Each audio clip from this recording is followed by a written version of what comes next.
उचित प्रभु छाण्यु करी छो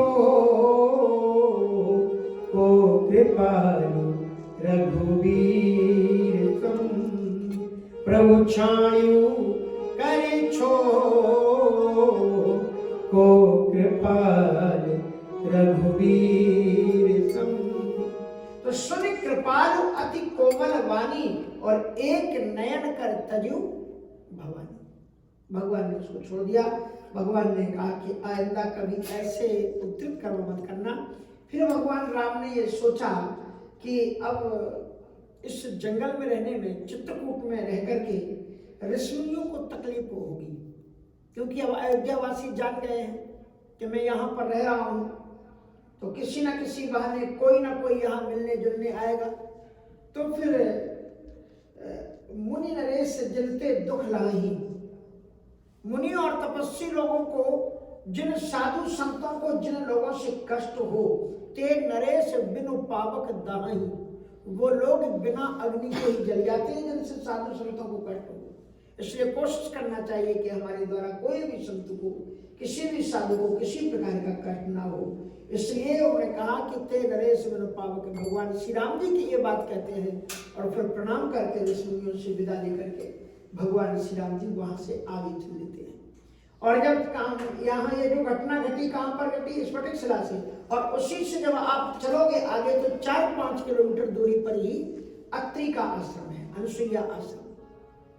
अत्रि का नाम तो कम रह गया, अनुसुईया के नाम से। कभी कभी ऐसा नहीं है कि पुराने जमाने में भी स्त्रियों की बड़ी मान्यता थी। नारी को हमारे धर्म में बड़ा ऊंचा स्थान दिया गया। कहीं कहीं पर तो अगर पूछो कि किसी से कि अनुसुईया के पति कौन है, तो लोग नहीं बता पाएंगे। हाँ, लेकिन अनुसुईया को दुनिया में शायद ही कोई होगा जो धर्म को जानता हो और अनुसुईया को न जानता हो। भगवान श्री राम जी वहां से विदा लेकर के अत्रि के आश्रम जब प्रभु गए हो, तो देख महामुनि हर्षित भय। देखत अत्रि तुरंत उठ जाए, पुलक गात लोचन जल छाए। अत्रि जी देखते ही श्री राम जी आए, दौड़ पड़े। शरीर पुलकित हो गया, आंखों से अश्रु प्रवाह होने लगा, क्योंकि जिस ईश्वर के दिव्यतम दर्शन प्राप्त करने के लिए ही हमारे जीवन का जन्म जन्म मुनि जतन कराही, अंतराम कही जन्म जन्म मुनि जतन कराही, अंतराम कही आवत नाही।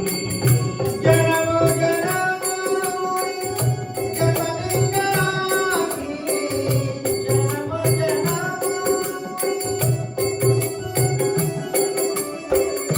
अंतराम कही आवत नाही।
ये गंधमादन पर्वत पर जब तपस्या कर रहे थे, तो एक ऐसे ऋषि है जिनकी तपस्या से रीझ करके किसी एक उपासक के सामने कोई एक देवता आता है, लेकिन अत्रि के सामने तीनों देवता प्रकट हुए, ब्रह्मा विष्णु महेश, तीनों का दर्शन किया।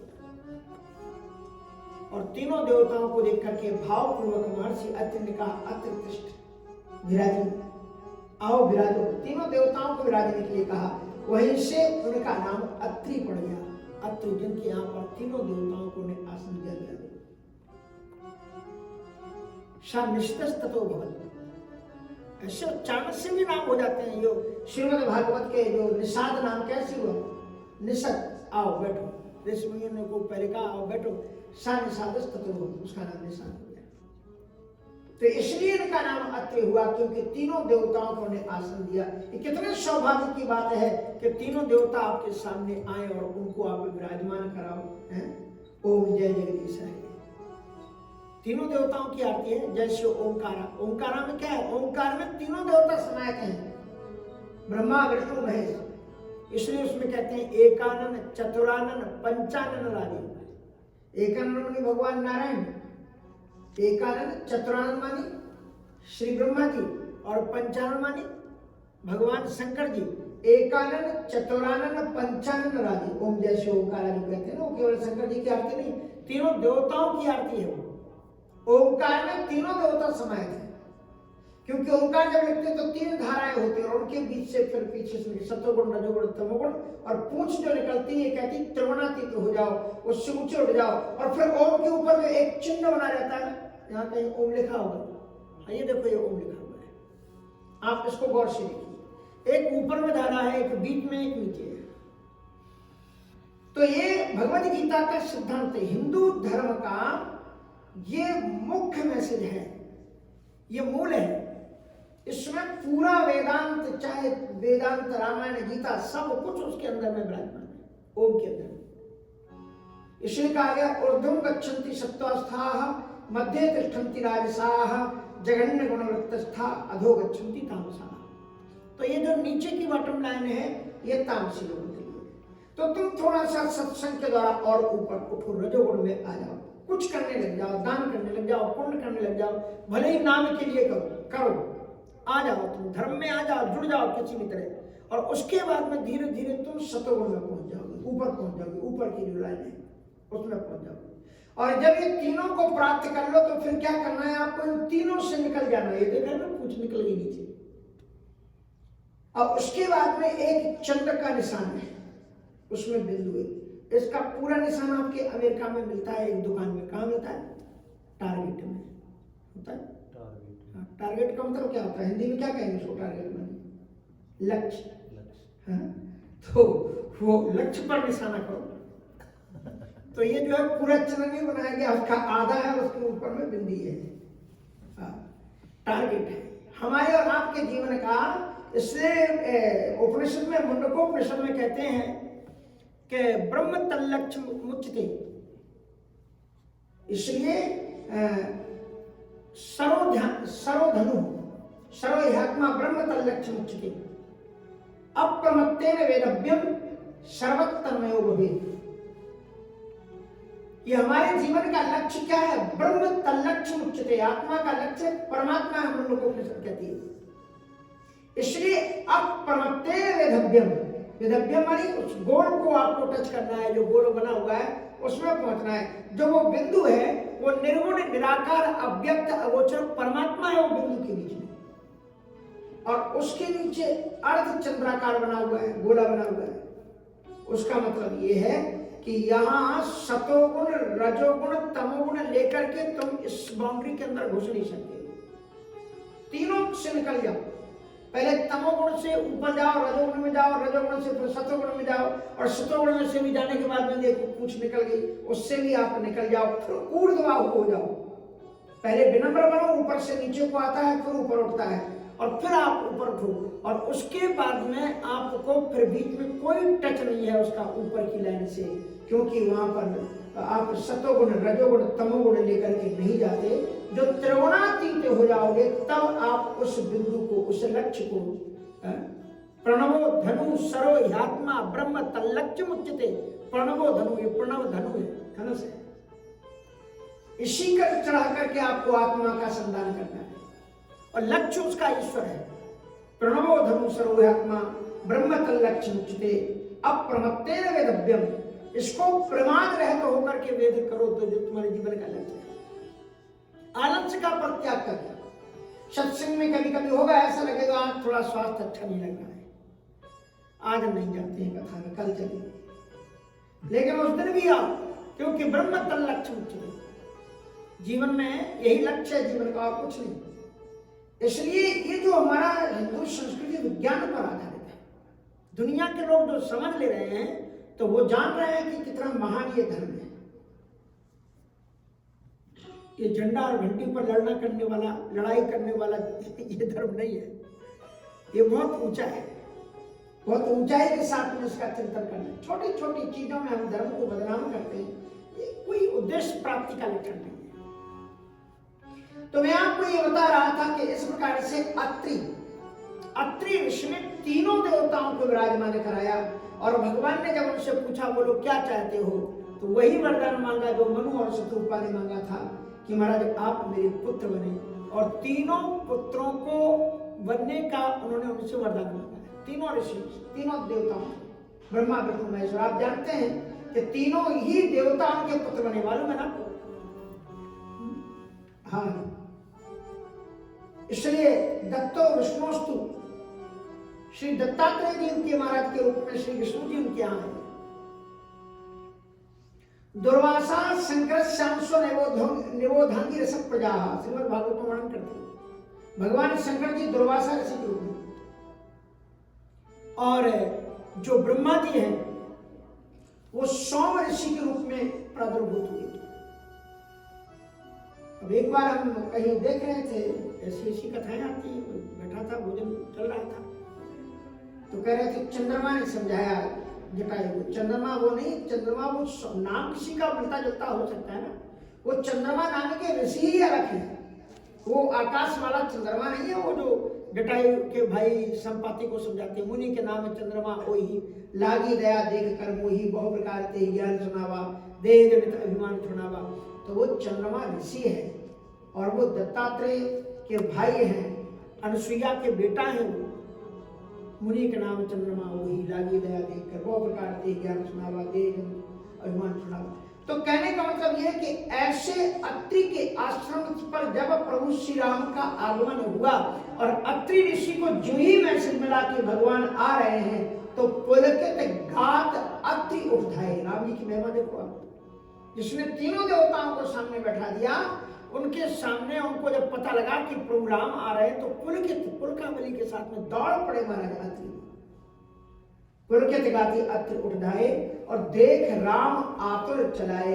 और ऋषि को अपने आते हुए देख करके, जैसे गाय को देख करके बछड़ा दौड़ता है और बछड़े को देख करके गाय दौड़ती है, ऐसे ही ऋषि बछड़े की तरह दौड़े और प्रभु श्री राम मां की तरह उनको मिलने के लिए दौड़े।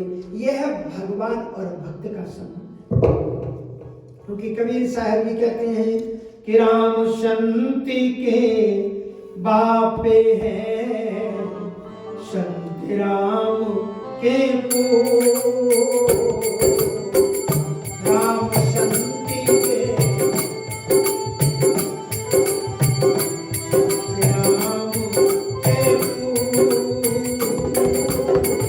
संत न होते जगत में, संत न होते जगत में, होते आपे कबीरा, होते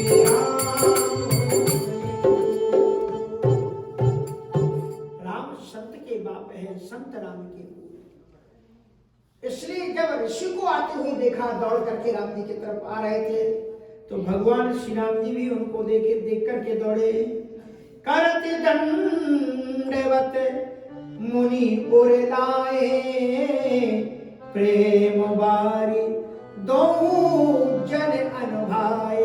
भगवान श्री राम जी मर्यादा पुरुषोत्तम है और मर्यादा की स्थापना करने आए। भगवान बताते हैं कि संतों का स्थान भगवान से भी ऊपर है। जो भगवान अपनी भक्ति बताते हैं कि आठम सातम सम मोहि में जग देखा, और आगे क्या है कि मोते अधिक संत कर लेखा। संतों को मुझसे भी बड़ा समझे, क्योंकि मोरे मैंने प्रभु असी विश्वासा, राम ते हरे के राम कर दासा। मेरे मैंने प्रभु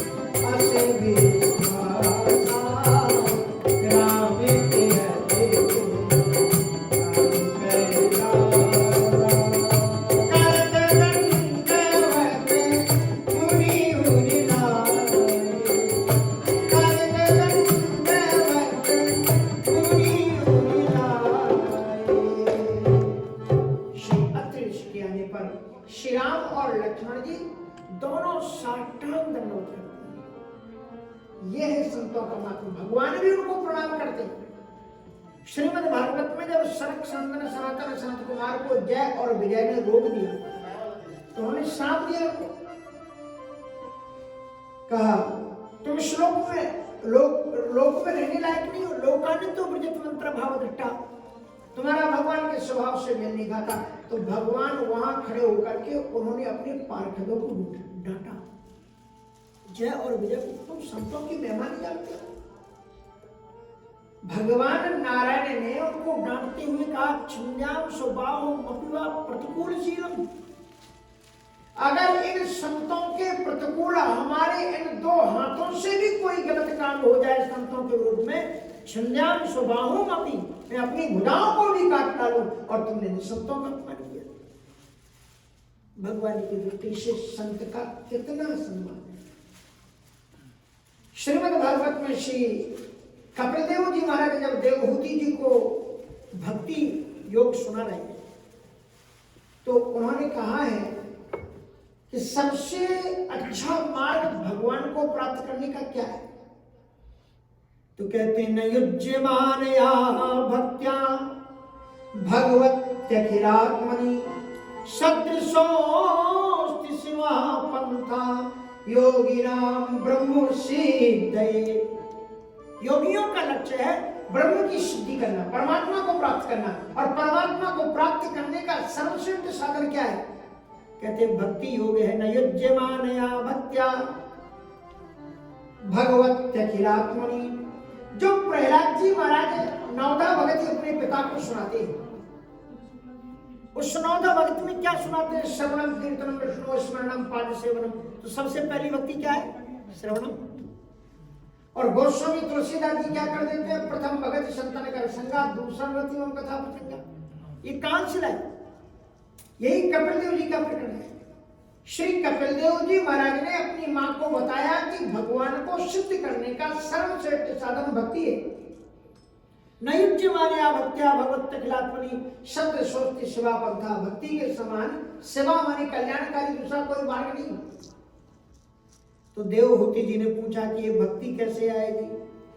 कहा ये भक्ति को प्राप्त करने के लिए कहाँ जाना पड़ेगा। बोले सतां प्रसंगान मम वीर्य संविदो, शतां प्रसंगान मम वीर्य संविदो, भवन्ति हृदिकर्णे रसायना तथा तज्जोषणादा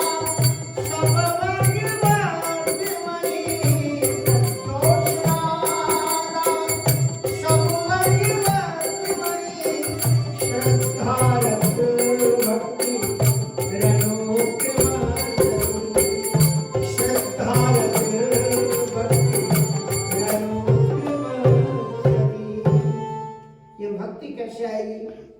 कहते सो मम भगति सदा सुखदाई, लेकिन सो बिनु संत न काहू पाई। असमम भगति सदा सुखदाई, भक्ति ही सर्वश्रेष्ठ सुख प्राप्त करने का साधन है, लेकिन इसे देगा कौन। कहते सो बिनु संत न काहू पाई। सारे विभाग में जैसे प्रधानमंत्री होता है तो जो मुख्य विभाग होता है वो अपने पास में रख लेता है, उनका मंत्री खुद ही बन जाता है वो, ताकि कोई गड़बड़ ना करने पाए। ऐसे ही भगवान कहते हैं सारे विभाग में मैंने अपने पास रख रखे, लेकिन ये जो भक्ति वाला विभाग है ये मैंने संतों को दे दिया है। बगैर संतों की कृपा के भक्ति नहीं मिल सकती, भगवान भी नहीं दे सकते। ये काकुशुंड जी कहते हैं गरुण जी भगवान प्रसन्न हो गए, विराट रूप दिखाया, और जब मैं भगवान के सामने रोने लगा तो भगवान कृपा करने लगे, और फिर उन्होंने कहा कि वरदान मांग लो। भगवान जी उत्तरकांड का प्रकरण है, क्योंकि सुनना उत्तरकांड बड़ा महत्वपूर्ण है। तो उत्तरकांड में भगवान जी कहते हैं कि वरदान मांगो। तो काकुशुंड जी महाराज ने कहा कि पहले आप लिस्ट बताओ कि आप दोगे क्या क्या, उनमें से जो अच्छा लगेगा वो मांग लेंगे। तो भगवान ने प्रभु कहा देन, गरुड़ जी कह रहे, काकुशुंड जी कह रहे गरुड़ जी से कि प्रभु कहा देन सकल सुख सही, भगति आपनी दैन न कही, और भगतहीन नर सब गुण ऐसे, लावन बिना बहु व्यंजन जैसे। कितने भी गुण आ जाएं, कितने भी आप 56 व्यंजन बना लो, लेकिन अगर नमक ना पड़ा हो तो सब बेकार। बोले लावन बिना। और हमारे महात्माओं में भाषा बड़ी गजब की होती है। हमारे ये तो संत परिवार में हमारे दीक्षित जी पिताजी के संत ही हैं, परम संत अयोध्या में निवास। तो वहां पर देखो संतों की भाषा में नमक को क्या कहा जाता है मालूम? राम रस। ये तो राम रस चढ़ी घुमानी। तो बताओ, समझ नहीं आता कि ये कैसा राम रस है। राम रस ऐसे ही होता है जो देखने में मीठा नहीं होता है, लेकिन इसके बिना सारे स्वाद फीके होते हैं। इसलिए पियत राम रस चढ़ी घुमाई। तो ये राम रस कहते हैं। संतों में अगर नमक मंगाना हो तो कहेंगे ये राम रस लिया। तो कहने का तात्पर्य, शोभन संतन का हो पाई चित्रकूट की धरती तीर्थराज प्रयाग में जब भगवान श्री राम जी भरद्वाज ऋषि के आश्रम में गए और उनका सत्संग हो गया, राम जी आगे बढ़ने लगे, तो भरद्वाज ऋषि ने उनसे कहा कि प्रभु जी आप हमको अपनी भक्ति दे दो। तो प्रभु हंस दिए, मुस्कुरा करके चले गए। बोले ये विभाग मेरे पास नहीं, ये भक्ति देने वाला विभाग पीछे आ रहा है। और जब राम जी चले गए तो फिर कौन आया पीछे से? भरत जी। और भरत जी जब आए तब भरद्वाज जी को समझ में आया कि राम जी क्यों मुस्कुरा दिए। भरद्वाज जी चिंतन करने लग जाते हैं कि सब साधन कर सफल सुहावा। मैंने जीवन में जो भी जप तप संयम समाधि की थी उसका फल मिल गया। किस रूप में? बोले लखन राम सिय दर्शन पावा। जो मेरे जप थे तप थे, साधना अनुष्ठान संयम समाधि, सबका फल राम का दर्शन मिल गया, सबका फल मिल गया।